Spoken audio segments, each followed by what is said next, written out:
Hello everyone, welcome back to another video. In this video, I'm going to show you how you can install nodejs in your PC.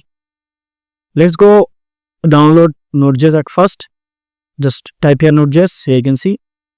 Just go to the first link, node.js. Click here get node.js and click here Windows installer.msa. So to install it, double click on it. Then click here next, then select I accept the terms in the license agreement and then go for the next. In this case, I'm going to select C drive. If you want to install it in different drive, you can actually go through change. I'm going with the default one, so I'll click here next, then next. Now I'll click here next and now I'll click here install. Say yes, and here you can see it's installing. Okay, here you can see install successfully. Now click here finish. Now we have to actually set the environment variable.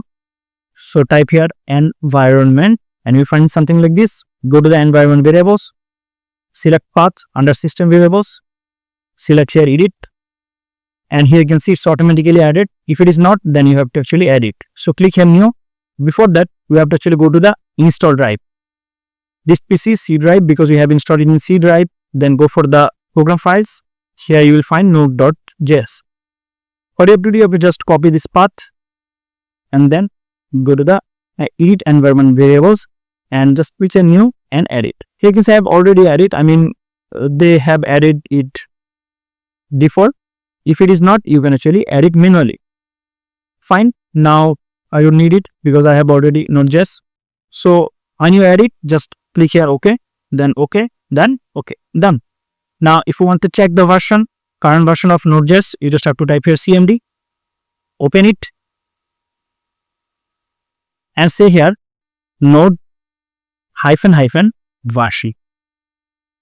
Here you can see version 22.19.0. So we have installed it successfully, right? So that's it. Thank you so much for watching.